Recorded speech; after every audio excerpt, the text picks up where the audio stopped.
Bonjour à tous et bienvenue dans cette nouvelle vidéo. Je me nomme Barry Tiboussadiga, je suis coach et formateur en développement personnel, censeur des écoles modernes de Guinée et directeur général du cabinet Tramed Vision. Encore une fois de plus, bienvenue dans cette nouvelle vidéo. Aujourd'hui, je vais vous entretenir par rapport à comment réussir sa nouvelle année, comment réussir l'année 2023. Comme vous le savez, chers amis, il y a beaucoup de gens sur la planète Terre qui se fixent des objectifs, mais à la fin de chaque année, ils se rendent compte qu'ils n'ont pas encore bougé. Et souvent, cela est une source de frustration, d'angoisse, de découragement, voire même d'abandon ou de désespoir. Et lorsque vous abandonnez, vous avez tout simplement signé votre échec total. Voilà pourquoi, chers amis, je me fais le devoir aujourd'hui de partager avec vous ma petite expérience pour vous dire comment je fais un tout petit peu pour pouvoir m'organiser et m'en sortir chaque année. C'est parti, chers amis. Sachez que la réussite est loin d'être un événement. C'est plutôt un processus. Il y a toujours des clés, il y a toujours des ingrédients qu'il faille mettre ensemble pour pouvoir avancer dans la vie. Alors, chers amis, si vous voulez réussir votre vie, si vous voulez réussir l'année 2023, sachez que la première des choses, la première clé, c'est qu'il faut faire d'abord le bilan de l'année 2022. Vous avez vécu 12 mois. Qu'est-ce que vous avez fait de ces 12 mois-là? Qu'est-ce que vous avez fait? Il faut faire le bilan pour savoir ce que vous avez fait et ce que vous n'avez pas fait et pourquoi vous ne l'avez pas fait. Et comment désormais vous allez faire en sorte d'atteindre la majorité de vos objectifs et être accompli dans la vie. Parce que si vous ne faites pas le bilan, vous n'allez pas pouvoir situer le problème. Donc faites un bilan, tirez des leçons pour chercher à savoir ce qui a marché, ce qui n'a pas marché. La deuxième des choses, chers amis, une fois le bilan fait, fixez-vous de nouveaux objectifs ou de nouveaux défis pour l'année 2023. Écrivez s'il vous plaît ces objectifs. Parce que si vous ne les écrivez pas, il est très facile pour vous de les oublier. Donc, cherchez à savoir exactement ce que vous attendez de l'année 2023. Faites-en des objectifs clairs, des objectifs SMART. C'est la deuxième clé, cher ami, parce que celui qui n'a pas d'objectif ne sait pas où il va.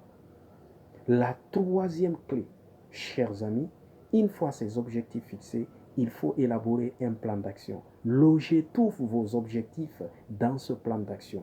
Et dans ce plan d'action, déterminez un timing pour chaque objectif. Je viens de dire tout à l'heure que l'objectif doit être SMART. D'accord? Donc, mettez ces objectifs dans un plan d'action. Définissez dans ce plan d'action les ressources. D'accord? Et le comment même vous comptez comment vous comptez faire pour réaliser ces objectifs. Vous devez faire tout cela, chers amis. D'ailleurs, ce plan d'action doit être un guide pour vous. Ce plan d'action, vous ne devez pas vous en séparer et vous devez jeter coup d'œil à tout moment pour savoir où vous en êtes. Fixez-vous ces objectifs, répartissez-les de manière séquentielle. Si vous avez par exemple 12 objectifs, d'accord, ça veut dire que chaque mois, vous devez tout faire pour réaliser un objectif. Et si c'est 3 objectifs, c'est à vous de voir comment morceler tous ces objectifs. Mais il faut avoir ces objectifs, il faut les loger dans un plan d'action bien organisé, bien détaillé. Et c'est ce plan d'action-là qui va vous guider tout au long de l'année 2023.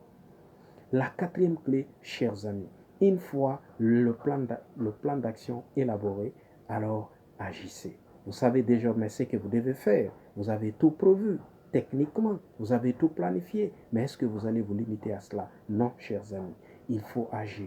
Parce que quelqu'un a dit que le but du savoir, c'est l'action. Si vous n'agissez pas, quelqu'un d'autre va agir à votre place. Emerson a dit, je crois que c'est Emerson qui l'a dit, mets-toi à l'œuvre et tu connaîtras la puissance. Mais si tu ne te mets pas à l'œuvre, tu ne connaîtras que la faiblesse, la négligence. Tu vas dire que les autres te négligent alors qu'en réalité, toi-même, tu ne prends pas au sérieux ta vie. Parce que si tu prends au sérieux ta vie, crois-moi, tu vas tenir parole par rapport aux engagements que tu as pris vis-à-vis de toi-même d'abord. Un homme de parole est celui qui respecte ses propres engagements vis-à-vis de sa propre personne. Se fixer des objectifs, c'est prendre des engagements. Élaborer un plan d'action, c'est se prendre des engagements. Si vous prenez tous ces engagements et que vous ne faites rien, vous avez dit que vous allez faire ça durant l'année 2023, de telle date à telle date, voilà ce que je vais faire. Si vous abandonnez tout ça et vous vous occupez d'autre chose, je ne parle pas des imprévus, mais n'acceptez pas que des petites choses vous détournent de votre objectif ou vous détournent de votre vision. Faites toujours des choses qui vous permettent de vous aligner par rapport à vos objectifs et par rapport à votre vision globale de vie. Alors, chers amis, ces 4 clés doivent être appuyées par une volonté ferme. Ces 4 clés doivent être appuyées par une volonté ferme de réussir. Parce que si vous n'avez pas la volonté ferme de réussir, croyez-moi, l'action même va être difficile pour vous. Si vous travaillez par exemple pour quelqu'un, vous savez que s'il ne vous paye pas, vous ne mangerez pas correctement, vous n'allez même pas pouvoir vous habiller comme vous voulez. Beaucoup de choses vont vous manquer.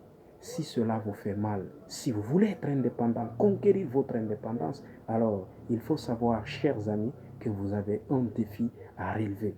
Vous seuls savez pourquoi vous vous battez. Il s'agit de votre vie, il s'agit de votre année, l'année 2023. Vous seuls savez pourquoi vous vous battez dans la vie.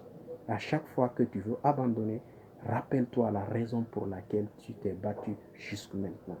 Alors, chers amis, on est arrivé à la fin de la vidéo. Je vous remercie d'avoir suivi cette vidéo jusqu'à la fin, tout en vous posant ma question fétiche. Qu'allez-vous faire de tous ces enseignements d'ici la prochaine vidéo? Et je profite pour vous souhaiter bonne et heureuse année par anticipation, santé, prospérité, longévité, beaucoup de bonheur et surtout beaucoup de paix de cœur. Encore une fois de plus, que le Seigneur nous guide nos pas et qu'il nous protège. Amen. Au revoir, merci et à très bientôt.